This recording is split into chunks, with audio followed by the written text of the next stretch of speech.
ఈసారి వింటర్ బాగా గట్టిగా ఉందండి. చిన్నపిల్లలు ఎస్పెషల్లీ న్యూబార్న్స్లో స్కిన్ కేర్ కోసం మనం చేయాల్సింది ఏంటో చూద్దాం. బాత్ మినిమల్లీ వారానికి 2-3 టైమ్స్ బాత్ చేపిస్తే సరిపోతుంది. హాట్ వాటర్ యూజ్ చేయొద్దండి. లూక్ వామ్ వాటర్ తోటి మంచి జెంటిల్ క్లెన్జర్ ఒకటి తీసుకొని బేబీస్కి బాత్ చేయించండి. బాత్ చేయించిన వెంటనే the next important thing is using a right moisturiser. Chemical free, fragrance free, paraben free ఉండే మాయిశ్చరైజర్ని యూజ్ చేయండి. అండ్ మోస్ట్ ఇంపార్టెంట్ పాయింట్ ఏదో తెలుసా పేరెంట్స్, బేబీస్ స్నానం చేయించిన వెంటనే ఆ తడిగా ఉన్న స్కిన్ మీదనే మాయిశ్చరైజర్ అప్లై చేస్తే అది ఎక్కువసేపు స్కిన్ మీద ఉండి ఎక్కువ ప్రొటెక్షన్ ఇచ్చేదానికి ఛాన్స్ ఉంటుంది. మాయిశ్చరైజర్ స్నానం అయిన తర్వాత వెంటనే అప్లై చేయండి. తర్వాత డేకి 2-3 times based on the skin dryness use చేయాల్సి వస్తుంది. ఇవి కాకుండా మనం చేయాల్సింది ఏంటి అంటే బాగా హార్ష్ వూలన్ క్లోత్స్ యూజ్ చేయడం వల్ల స్కిన్ మీద ర్యాషెస్ వచ్చే ఛాన్స్ ఉంటుంది. So cotton clothes and layering of clothes, multiple layers of clothes use చేయడం వల్ల వాళ్ళకి ఎయిర్ సర్క్యులేట్ అవుతుంది, స్కిన్ డ్రై కాకుండా ఉంటుంది. At the same time they will get protected from the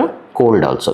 ఇరిటెంట్స్ని avoid చేయండి. ఇరిటెంట్స్ అనేది మల్టిపుల్ వేస్లో ఉండొచ్చు. మనం యూజ్ చేసే ఫ్యాబ్రిక్ సాఫ్ట్నర్ కావచ్చు, హార్ష్ డిటర్జెంట్స్ వల్ల కూడా కావచ్చు. వాటిని అన్నిటిని అవాయిడ్ చేయండి. ఇవన్నీ దృష్టిలో ఉంచుకొని మీ పిల్లల స్కిన్ కేర్ జాగ్రత్తగా తీసుకోండి. Thank you.